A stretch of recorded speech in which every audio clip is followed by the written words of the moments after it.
የክርስቶስ ኢየሱስን ወደዚህ ምድር መምጣት ከመጸነሱ ጀምሮ እስከ ስቅለቱ ድረስ በብዙ ድካምና በብዙ መከራ የተሞላ ነው። ገና ተጸንሶ እናቱ ማርያም አጥሚት አቅርቡላት ገንፎ ይምጣ እየተባለች አይደለም ልጇን የወለደችው አይደል?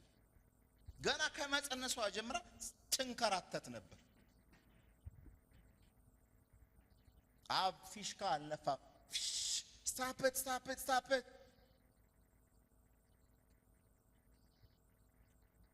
አቆሙ። እሱ ለፍቅር ነው የመጣው፣ አታድክሙት አላለም። ፍቅርና ድካም አንድ ላይ የሚሄዱ ጉዳዮች ናቸው። ፍቅርና ዋጋ መክፈል አንድ ላይ የሚሄዱ ነገሮች ናቸው። ኢየሱስ ይህንን ዲፋይን ሲያደርገው እነዛ ሐሰተኞች አስቀድመው መተው ነበረ ይላል።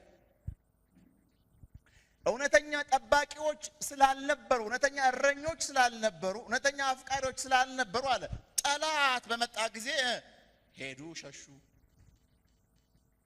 ኢየሱስ ግን እውነተኛ አፍቃሪ፣ እውነተኛ ጌታ ስለነበረ በብዙ መከራ መካከል ሰውን አልተወም።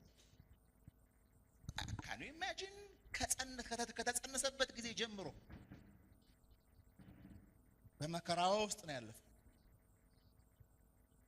መስቀሉም ወይም ፍጻሜውም የሚያሳየን የመከራ የስቃይ ነበረ። ለፍቅር የተደረገ ድካም፣ ለፍቅር የተደረገ ድካም።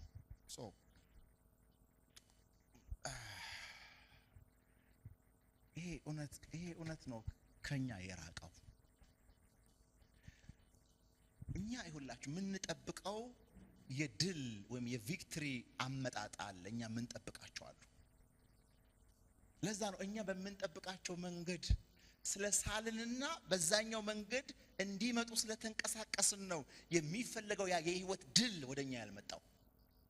የመለኮትን ሐሳብ ገፍተን በእኛ ነው የምንመላለሰው። ዮሴፍ በዚህ በፍቅር ድካም ውስጥ ሆኖ ሲመላለስ እግዚአብሔር ወደ ተናገረው ነገር ሲፈጥን ነው የምናየው። ድካም አለው፣ አዎ። የሚያሰለች ነገር አለው፣ የስ ግን የዮሴፍን ፍጻሜ ተመልከቱት። የዮሴፍን የመጨረሻ ዘመን ህይወት ተመልከቱት። እግዚአብሔር በሚፈልገው ወይም